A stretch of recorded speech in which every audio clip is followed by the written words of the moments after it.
It's my UEFA Euro specials, and pleased to welcome goalkeeper Gurpreet Singh Sandhu on to give me some opinions on what's really happening as far as the first group stage is concerned. Hi, Gurpreet, how are you? I hope your family and you are safe and healthy, and you've got the vaccine. Hi, sir. I'm all good. Thank you so much. Hope you're safe as well. And Thanks for. yes, I have got the first dose at least, and happy to be a part of the movement. Italy are looking great. 30 consecutive games without defeat, 11 straight clean sheets, and in their third game, key players are rested, but they still win 1-0 against Wales. And they're travelling to London for their 16 games in the Euros. What do you make of this Italian side? I think they are a prime example of how good a team can be. Being 11 games with clean sheets and, like you mentioned, 30 games undefeated is a feat in its own. And I also feel like it's happening because of who the players are and who the coach is. The players, in my opinion, are most of the players who are in their primes and have been doing well at the clubs and know each other very well. And the coach has been phenomenal for them how to manage the players and making sure that everyone is getting a chance. You never see that a goalkeeper being subbed off and a goalkeeper being put on in a game where prime example is set of team spirit and giving everyone a chance. So I think the dynamic of the Italian side is great and a great example for all of us to follow. Matteo Pessina, 3 goals in his last 3 appearances, and that's spectacular, given Gurpreet that he wasn't even in the squad when it was announced. I want your reaction on that. It shows the level of commitment and belief that one should have in themselves, and I think it's a good story for him. He'll remember that forever, and also shows that if given the chance, they can provide. And I think it's important that belief like this is shown in players who you think are not good enough, and then they come back up. That's a fairy tale story, and that's what football can do for you. I like that you describe it as a fairy tale story. Federico Chiesa was also spectacular. I don't know if you saw the game against Wales. Lots of chances, hard work in the field. Your thoughts on this player? I think the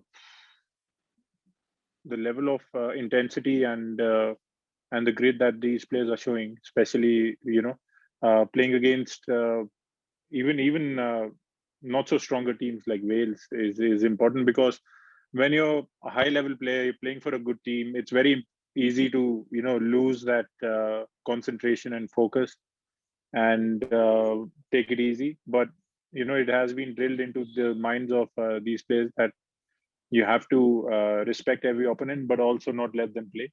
And that's what they are doing, and it's very very enjoyable to watch, to be honest. What do you think of Roberto Mancini? He's used 25 out of 26 players at his disposal, Gurpreet. That means everyone has got match time. Yep. That's fabulous. Just thoughts on the Italian manager? I think the way he has managed the players is phenomenal because I think being a player myself, I understand the concept of giving everyone a chance, but also at the same time, I'm a player where I wouldn't want anyone else to get my spot. But to have that kind of dynamic where the coach has influenced the players to make sure that everyone is involved is incredible, and it shows on the pitch, and it has been showing on the pitch for the last 30 games for them. So I won't be surprised if they go all the way. Marco Verratti, I mean, people thought he wouldn't play in this tournament because of the injury. The coach, the medical staff wait for him, and look at the record now, Gurpreet. He's found a 79 out of 83 passes to a teammate. He assisted Pessina's goal against Switzerland. He recovered the ball 8 times, won 3 tackles, and of course the corners he takes are always so dangerous for the opposing side. Your opinion on Marco Verratti?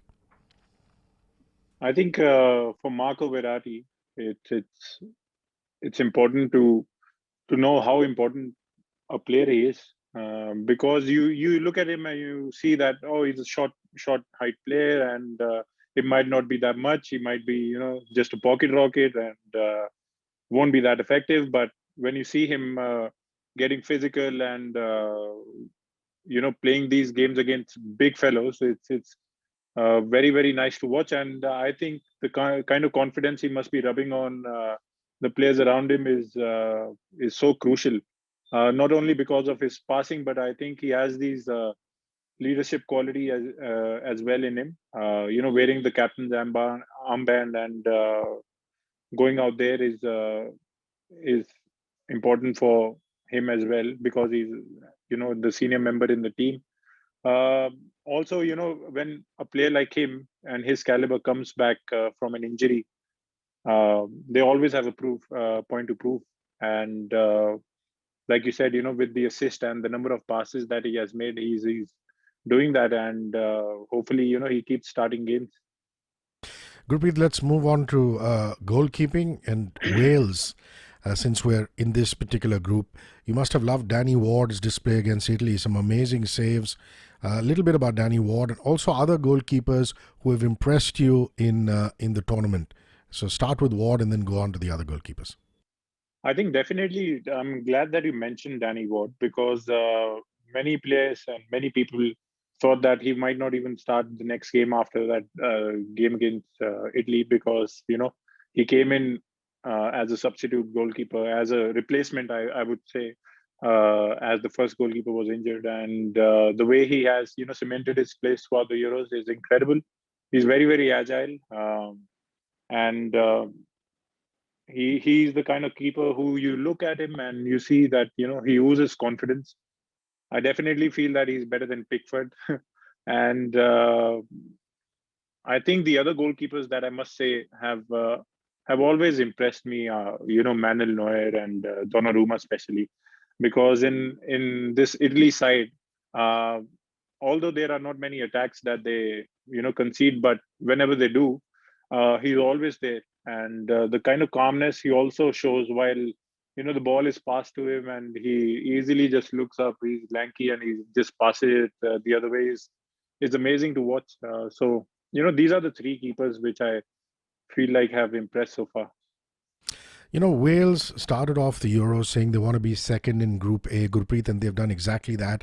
They're going to Amsterdam to play in the last 16.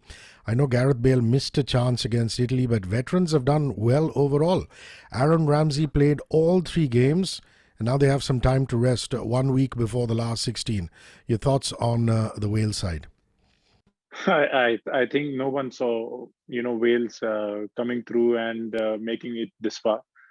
Uh, I think Aaron Ramsey playing 90 minutes after all is a is a statement that how fit this Wales team is.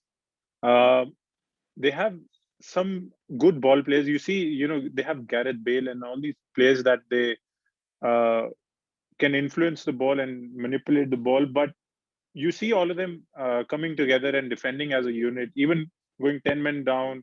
Uh, they were tight and they made sure that they don't concede more than one goal, stuff like that. It shows that this team has grit. All these English sides, they always show this grit and this attitude of making sure that we make life difficult for the opponent team, and that's what Wales has done.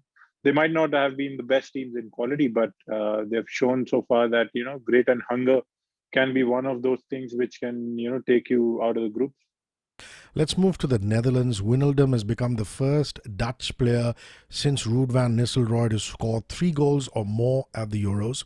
Amazing player, amazing performance so far. Your thoughts on Wijnaldum? Wijnaldum has been one of the best players, not only I think for the country, but also at club level. And it's surprising that he went as a free agent to Barcelona. But I think in that Netherlands side, Wijnaldum and I think Delik are one of the important key players in the middle, who can influence the team, because they have played at that highest level. Although most of the players have played Champions League football, but when you have players like Wijnaldum and De Ligt who have played with and against high level players, high level oppositions, you always look up to them, and that's what I think these guys have shown. The kind of communication they might be having, the kind of football they want to play is never changing.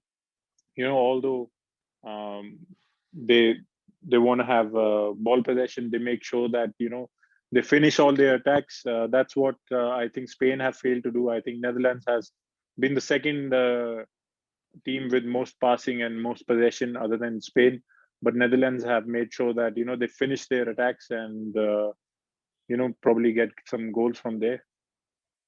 Then there's Memphis Depay. Memphis Depay has scored 9 times in 10 appearances for the Netherlands. Comment on him, Gurpreet. I think he's not only a good rapper but also a good goal scorer. Well said. So I think his performances say it all. When you look at him, he looks like a player that you can't mess with, and that's what I think rubs off on the pitch. And he always seems to have a point to prove, and he does that. And I think with him on the pitch, they will always have a chance of scoring.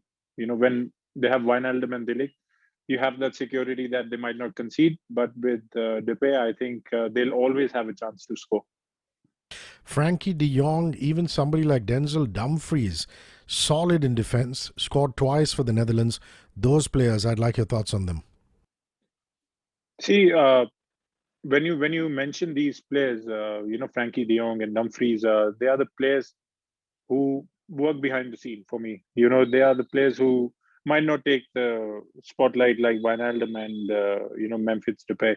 They are the players who will do the dog work, as I would say, and run the miles and make sure that they don't concede, and at the same time the ball is in the box of the opponents. So these are the two players which I feel like they go on the pitch, they start, and they are told that you guys have to finish all your tank.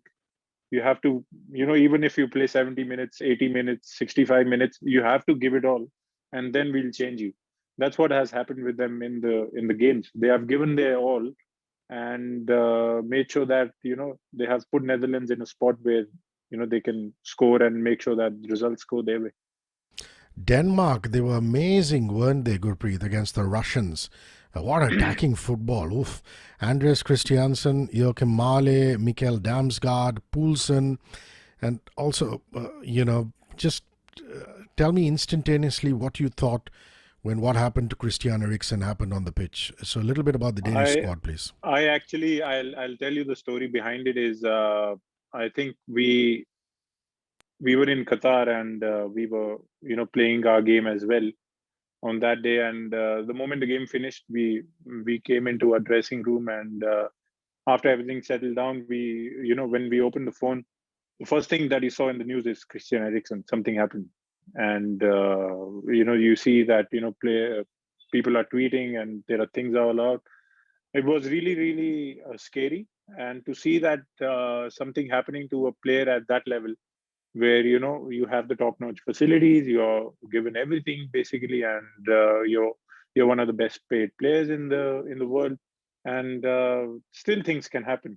So it was really really hit of reality to us, but it's so glad that he came back, and he's up and running, and he's alive and with us. I can't imagine what the Denmark team went through, uh, because when you see someone from your own team going through something like that, it's just a big train of emotional hit, and you can't come back from that in the same day or in the same week and play another 90 minutes and make sure that you're focused. So kudos to the Denmark team to go back out there and play that game firstly, and then also make sure that they qualify, because they have this, I think, new motivation of making sure that they do something for Ericsson. And when people thought it's impossible against Russia to win by more than 2 goals, they go out and they do it. So it shows that not only quality but also this motivation has helped them so much. Yeah, I mean the underdogs or the dark horses always fascinate me, which is why we talked about Wales. And even in Denmark's case, the attacking football against Russia was amazing. And even though the Danes lost against Belgium, Gurpreet, they impressed with their system of play. Against Yeah, Finland, again, they lost by a solitary goal, but they had the possession most of the time, and they yeah. created more chances. And in all three games, it's been awesome. And of course, the crowd has been unbelievable, isn't it? For them. I wish. I mean, when we played in Qatar, there were some people in the stadiums, and it made a huge difference for us. I can't imagine how it feels again, where you have 67,000 people in the stadium, watching football. And that's what sports is all about, fans and full stadiums. Listen, this French squad was full and is full of superstars. And, all the hype around UEFA Euro was about the stars in the French squad. So, just your thoughts on Didier Deschamps and that particular team. They're spoiled for choice. When I think about France, is they are spoiled for choice. Wherever you look in front, they have the best possible answers, and I think the addition of Karim Benzema is one of the best selections in Euros for me. The difference that he has made in the team, you can see he's that good with the ball and also off the ball. Matching the speed of Mbappe and stuff like that is totally incredible. I think although France is one of the teams who will sit back at you when you're a good team and make sure that they don't concede and then hit you on the counters. But I think with France, the also the problem will be that when they face teams who are not that good and who are not at their level, when they have to keep ball possession, that's when they might struggle a little bit, because that's when you can't use the speed of Mbappe, you can't use the skillfulness of Griezmann, because the teams are sitting back at you.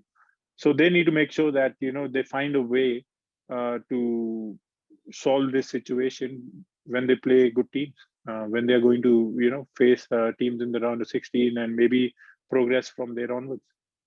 That's a very astute comment and observation. My last question is about Team India. Sunil Chhetri has been such a torchbearer, a flag bearer for us, and we've seen that over the years. You've seen him at such close quarters, Gurpreet. What is it that is the reason for the success of this remarkable character? What are the processes that you've picked up and you think are inspirational, and that kids listening to this interview, who are aspiring footballers, can hope to do? I'll give you an example. I follow him so much that I followed his haircut now. So, so That's a good one. that's the kind of influence that Sunil Bhai has had, not only on me but so many others. He has been a prime example of what a professional is and how a professional should be. He has come from an era where footballers used to finish their careers when they were 32, 33, and he has evolved into a professional where he's scoring goals for fun at 36. And I think the level of professionalism that he has shown, where he has put the importance of food, sleep, all the non-footballing things, all the non-being on the pitch things, is one of the best things that uh, a professional or a player can follow and look at him and learn. And also the way he carries himself, also the way he speaks, is one of the best ways I think a professional can learn from him. And I just hope and I wish that he keeps carrying on like this and making sure that many more players not only follow his habits but also his haircuts. True ambassador of the game. I forgot to ask you your all-time favorite goalkeeper. I mean, we talked about the UEFA Euro goalkeepers, but your all-time favorite goalie under the bar, under the post, who would it be? Oh, I'm also very spoiled for choice now here. You've made me put in a position.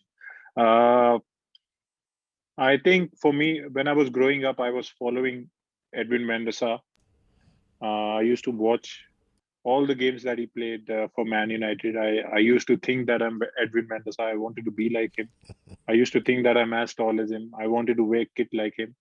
But for me, a goalkeeper who just joined Parma is the one which I think is one of the best keepers that I've ever seen, who has played more than 20 years of professional football, the one and only Gigi Buffon, uh, 43 years of age, and doesn't want to stop. So that's the kind of example I want to have. Gurpreet Singh Sandhu is now broadcasting on Football Extra, the studio show for Sony Sports India. Watch UEFA Euro 2020 live on Sony 10.2 in English, Sony 10.3 in Hindi. And this is the best that you can ask for as far as football on television is concerned. Thanks for your time and your patience, Gurpreet, and all the best in everything that you do, and much love and safety to the family and you. Cheers. Thank you so much, sir. Take care.